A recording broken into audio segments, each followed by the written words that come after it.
10.6.5. Using algebra to find the missing dimensions of rectangles and triangles. I can use algebra to find missing dimensions of a rectangle and triangle. Yes, thank you, Bella.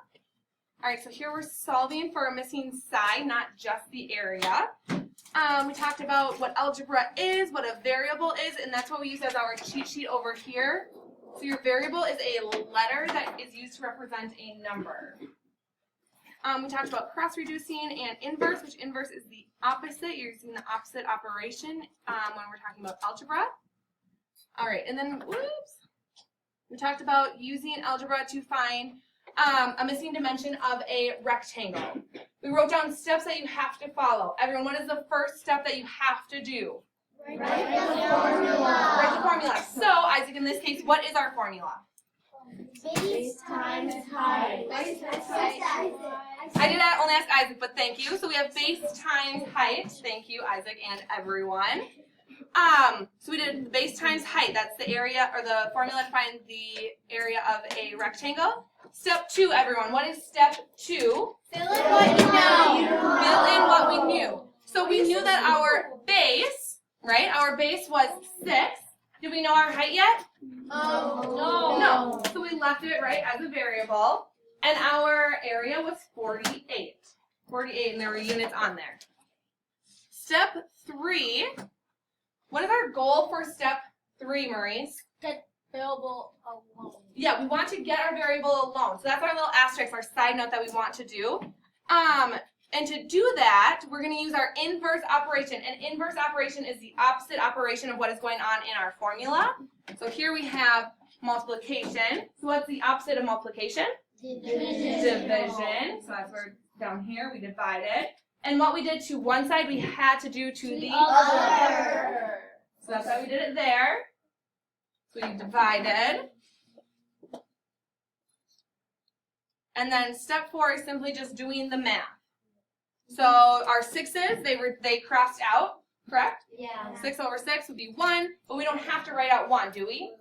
No. So we have height equals 48 divided by 6. So our height equals 8 units. And do not forget to add your units at the end, inches, feet, squared, whatever it is, because they're not in here, so that can be easily forgotten. All right, and then we did it again with a triangle, and there's a few more steps that we have to do for this one, correct? Yes. Because we had to do which 2 steps multiple times, Kari?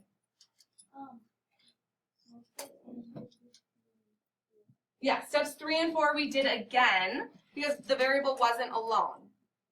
So for step number 1, Katie, what did we do for step number 1? We wrote out our formula, which is what? Yep, base times height divided by 2 equals area. And then below, what did we have to do for step 2? Fill in what we knew. Then step 3, right? We canceled out our 2's because we don't like what, everyone? Fractions. We don't like fractions, or we like whole numbers more than fractions. Some of you do like fractions, but you like whole numbers more. So we got rid of our fraction first. So we're always going to get rid of our fraction first. It's just easier that way. If you don't, your answer won't be wrong, but it's just easier that way. And then we did step 4, but our variable was still not alone. We still have b times 16. So then we had to do what again, Veda? We had to cross out the 16. We had to get our variable alone. Yep, we were trying to get our variable by itself. So we did what to get b by itself? We crossed out the 16 and 16. But what did we have to do here? Abrami? We had to divide. We had to divide. So we wanted to get b by itself, so we divided b times 16 divided by 16. And then what we do to one side, we have to do to the other, so that's what we did on this side as well. And we got our final answer of b equals 12 feet. And our cheat sheet idea was to make sure that you are careful when you're using, or when you're giving your final answer. Even though we're working with area, you don't square your answer, because this is an area. It's the base, the length of the base. Any questions?